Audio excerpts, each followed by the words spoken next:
siang buat saudara semua, sahabat terasmaluku.com. Jumpa bersama Beta Priska Birahi dalam talk show. Kali ini Beta tidak sendiri tentunya. Beta ditemani oleh salah seorang pemangku kepentingan di Kota Ambon yang akan berbicara mengenai tidak jauh-jauh dengan protokol kesehatan di masa PSBB di Kota Ambon. Nah, siapa lagi? Beta undang, persilahkan ya, Pak Richard Luhukai. Pak Richard Luhukai, beliau adalah Koordinator Fasilitas Umum Tim Pengendali PSBB Kota Ambon. Selamat siang Pak Richard.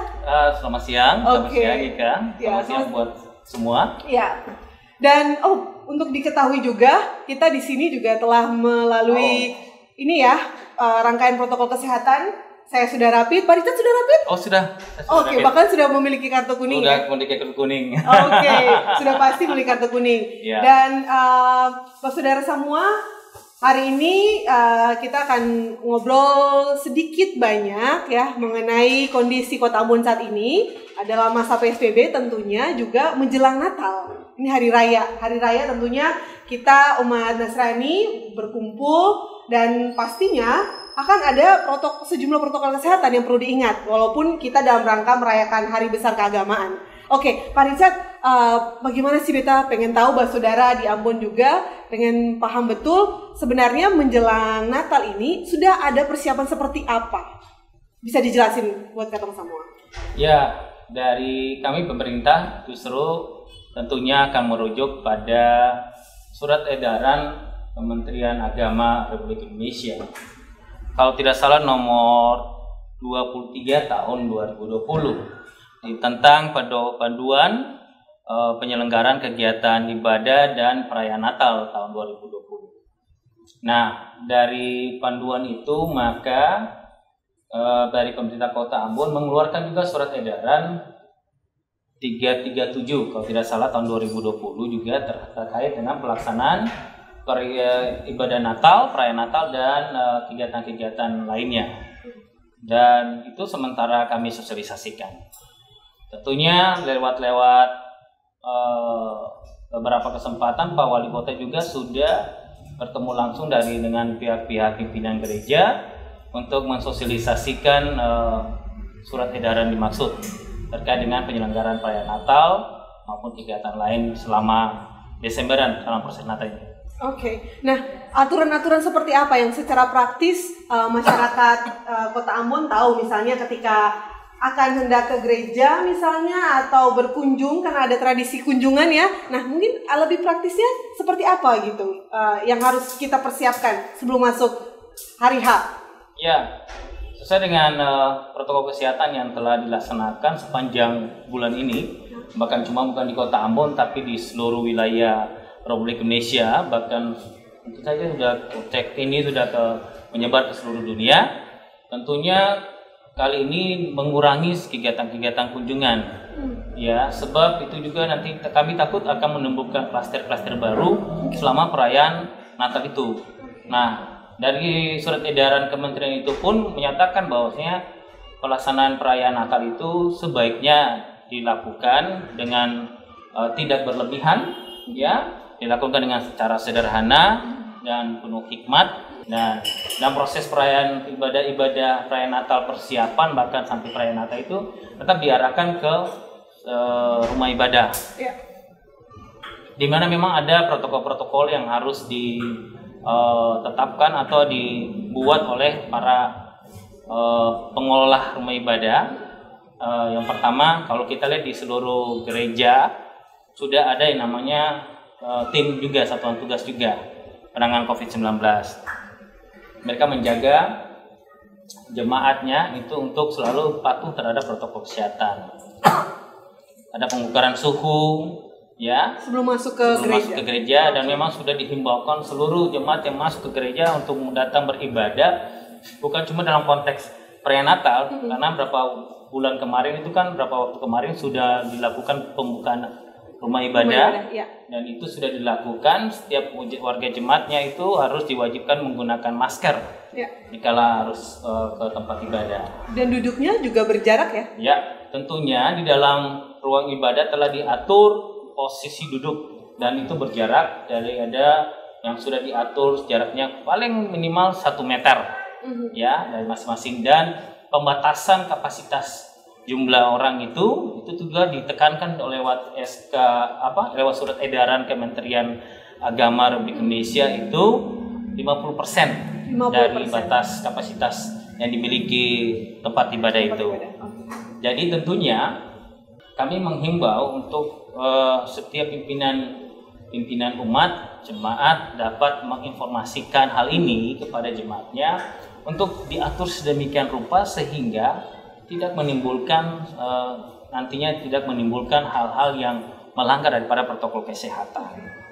Dan tentunya selain perjumpaan secara interaktif itu juga bisa dilakukan lewat interaktif online ya, dalam artian ini bisa lewat live streaming.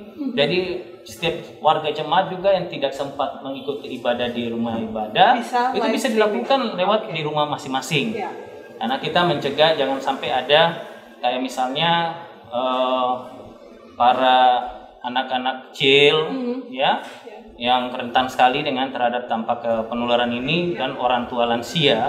Itu diharapkan kalau boleh kami anjurkan tidak untuk pergi ke tempat ramai ke dalam rumah ibadah. Berarti dengan kata lain maksudnya kita boleh pergi beribadah, tapi alangkah baiknya dibatasi jumlahnya, karena momen Natal itu kan biasanya satu keluarga, tidak hanya 4 orang, pasti lebih itu, ya kan? Dan pasti ada anak-anak juga orang tua yang ke sana. Jadi mungkin itu lebih dispesifikan untuk berada di rumah dan mengikuti live streaming begitu. Ya, itu tentunya memang sejalan dengan surat edaran Kementerian Agama Republik Indonesia ya nomor 23 tahun 2020. Dan surat edaran Wali Kota Ambon dalam hari ini atas nama Wali Kota Ambon, Pak Sekretaris Kota Ambon, dan hasil dari perjumpaan Wali Kota dengan pimpinan umat itu dikeluarkan surat edaran itu bukan hanya khusus untuk dalam saat peribadahan Natal itu sendiri, yang diharapkan semua harus ada di gedung gereja.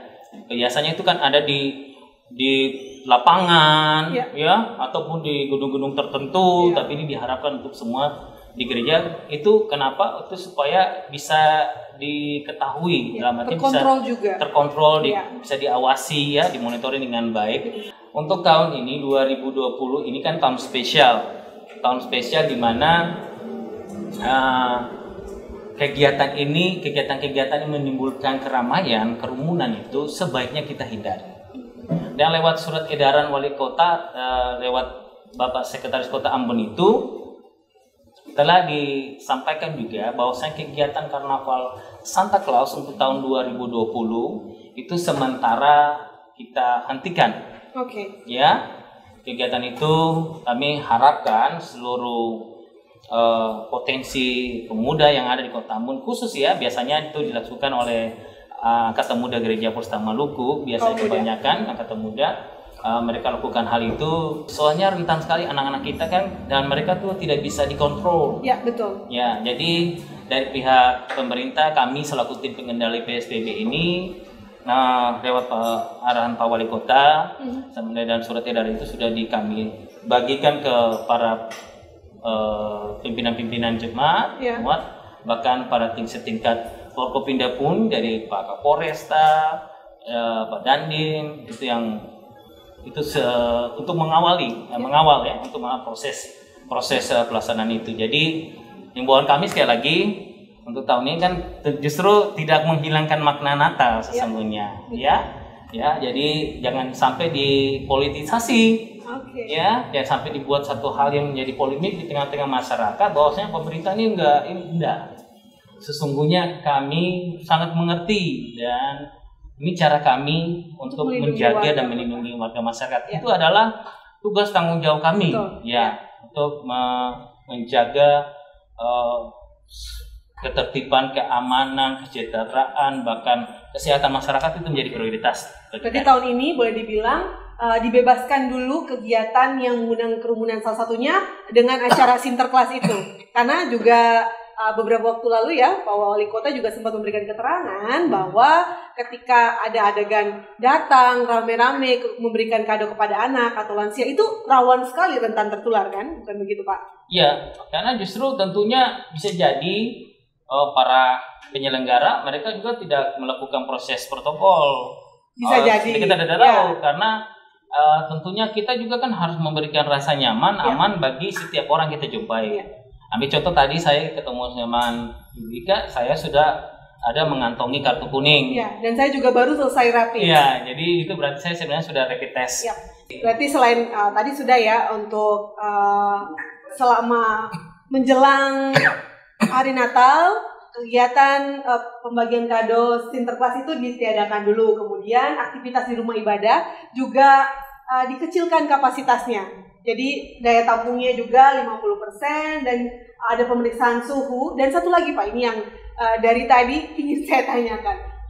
Ketika hari raya kan pasti lekat sekali kita berjabat tangan, berpelukan, cipika-cipiki dengan keluarga. Nah, bagaimana ini flow-nya? Apakah dari keluarga dari luar dia harus datang ke sini, itu ada himbauan seperti apa? Ya, kami tentunya sangat berharap ini butuh kecerdasan dari kita semua atau kebijaksanaan kita ya melihat konteks ini ya. Kalau kita sangat sayang sama keluarga kita, tentunya kita akan membatasi suatu perjumpaan silaturahmi. Dalam artian bukan kita menghalang orang bersilaturahmi, tidak. Tapi kita membatasi dalam artian bisa juga kan silaturahmi bisa lewat by phone, ya. Sekarang video call juga bisa, ya, lewat WhatsApp, lewat fasilitas apa saja silaturahmi itu bisa terjaga, ya. Salah satu cara adalah kita menjaga diri kita, ya, dan kita berupaya supaya orang lain juga jangan sampai menularkan itu bagi kita. Nah, mari kita sama-sama mendukung hal ini bagi seluruh warga Kota Ambon. Kami sangat mohon dukungannya. Sekali lagi dukungan sebab dengan adanya dukungan atau kerja sama-sama kini saling bergandengan tangan memotong, orang bilang potong pele COVID-19 ini, ya, memutus mata rantai COVID-19, itu tentunya kita akan memperoleh hasil yang lebih baik. Puji Tuhan bahwasanya dari data yang kami miliki kita masih dalam zona orange, ya, di mana dari penilaian itu dari kemarin itu 1, sekian, ini sudah naik 2, sekian. Ini menunjukkan satu angka yang baik, ya, yang baik. Dan kita berharap kita bisa ada perubahan zona orange ke kuning. Dan dengan cara kita membiasakan diri melakukan protokol kesehatan, itu salah satu cara yang paling baik, ya, paling baik. Dan kita nantinya akan terbiasa jika kita akan masuk pada yang namanya era kebiasaan yang baru. Nah, kalau kita tidak terbiasa atau tidak menjadikan hal ini menjadi gaya hidup, maka itu tentunya sangat sekali berpengaruh, ya. Mungkin saja kita kan kalau misalnya saya optimis kita akan sampai pada tahapan yang akhir yaitu zona hijau, ya. Namun kita juga harus ingat kalau kita tidak menjaga kondisi ini maka bisa jadi gelombang kedua. Selalu memantau sosial media, ya, bahkan informasi yang diterima. Ya. Barangkali ada yang sudah jalan misalnya. Tentu ada. Ada yang sudah lebih dulu. Tindakannya seperti apa? Mungkin ada peneguran. Kami mendatangi, menyampaikan maksud informasi ini dan menghentikan kegiatan itu supaya tidak dilanjutkan lagi.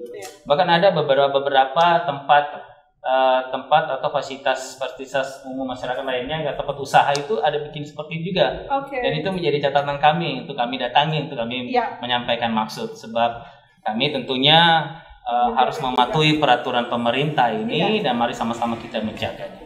Jadi mungkin komunitas-komunitas atau ada tempat-tempat tertentu yang sudah memulai pendaftaran, kata Pak Wali Kota waktu itu, apalah arti 100.000 uang pendaftaran dibanding biaya sakitnya. Itu benar. Begitu. Itu benar, ya. Oke. Itu benar. Pak Richard, ya. Terima kasih banyak. Mungkin ada lagi yang disampaikan kepada warga Kota Ambon di luar dari aktivitas menjelang hari keagamaan ini. Ya. Mungkin dari pemerintah Kota Ambon kami sekali lagi mengucapkan terima kasih bagi warga Kota Ambon yang mana sampai saat ini tetap memberikan dukungan bagi kami.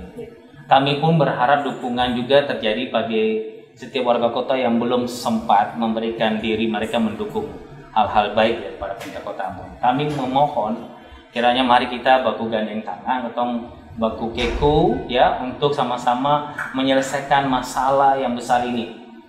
Kalaupun di luar sana mereka sampaikan banyak sekali pikiran-pikiran, pandangan-pandangan yang nantinya mempengaruhi kita, namun kota ini adalah kota kita, tempat tanah kelahiran kita, kita patut menjaganya. Maka daripada itu protokol kesehatan tentunya menjadi prioritas utama bagi warga Kota Ambon. Tetap menggunakan masker dalam melakukan aktivitas di luar rumah, ya, baik itu mungkin berolahraga, baik itu mungkin melakukan aktivitas pekerjaan, tetap jangan sampai masker itu dia tidak pakai tidak sebagaimana mestinya. Nah, itu menutupi hidung hingga dagu. Kemudian tetap menjaga jarak minimal 1 meter dan menghindari kerumunan sambil sedapat mungkin kita melakukan yang namanya hidup bersih, cuci tangan sebelum makan, dan itu wajib dilakukan. Itu saja dan selamat memasuki minggu-minggu Adventus bagi kaum Nasrani yang merayakan dan nantinya pada tanggal 25 Desember merayakan Natal Kristus tahun 2020. Terima kasih. Terima kasih Pak Richard, terima kasih Mbak Saudara semua, sahabat Teras Maluku. Nantikan video-video kita selanjutnya yang membahas banyak sekali topik seputar protokol kesehatan di masa PSBB. Tentunya kita semua ingin keluar dari masa ini dan menuju zona hijau, bukan begitu Pak? Jangan lupa pakai masker, cuci tangan, dan buat umat Nasrani semua tetap menjaga kekhusyukan dan hindari kerumunan. Beta Ika pamit, selamat siang. Selamat siang, Tabia.